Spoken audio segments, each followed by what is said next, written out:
Hello guys, we're back with another video, and this time I'm going to look at how to correctly use a weight belt within your training. So I'm sure you've seen a lifting belt before. They're really common in the gym, whether people are just starting out lifting, people competing in sports. Pretty much everybody you see in the gym who wants to lift at a decent level will have a lifting belt.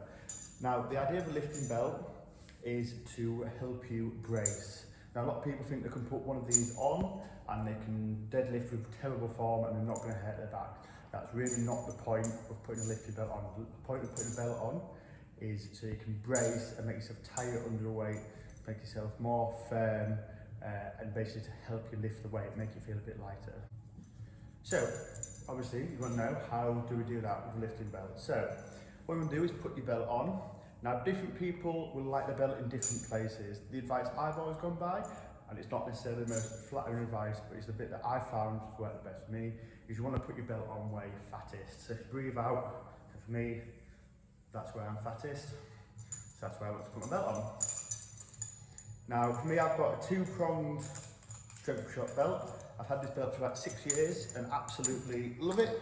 If I had to say there was anything wrong with it, it's that the two-pronged system on here, as you can see, is sometimes quite hard to get into both of the holes when you're trying to put the belt on nice and tight.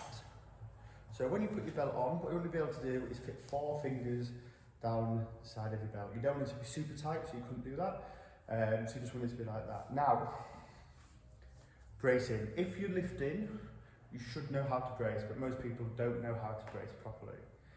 So what you're trying to do is you're trying to create something called a Valsalva effect, where you spike your blood pressure and basically you make this part of your body here as solid as possible. So you're making like the foundations, if you like.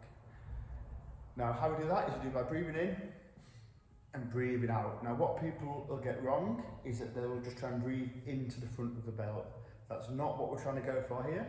What you want to do is you want to breathe into the belt all the way around. Again, the best cue I've heard for this, and the one I use with my clients, is that you want to imagine you're breaking the belt. So you're not just breathing out here, breathing out here and into the back as well. So when you take a breath in, I find it's best to do the breath through the nose when you're doing your first big breath. And then in, and you want to be facing all the way around, so you're trying to make that barrel kind of shape to get that brace. Now what that means is that when you're under a squat, or for example, you'll be here with the bar on your back, breathing through your nose, as you'll see a lot of professional lifters do, and then nice and tight, so you can hear. It's really hard for me to speak when I've done that, but what's that done is it's made that nice barrel foundation effect, so I'm nice and solid when I'm coming down under the weight. So there you go guys, there's a quick video on how to use a lifting belt. I'm going to take mine off. If you want any help with how to use a lifting belt correctly, please leave any questions you have in the comments below. Remember to like and subscribe as well. And if you'd like to book any sessions, follow me on Instagram. The links should all be in the description below. So like I said guys, hope you enjoyed. Any questions, feel free to ask.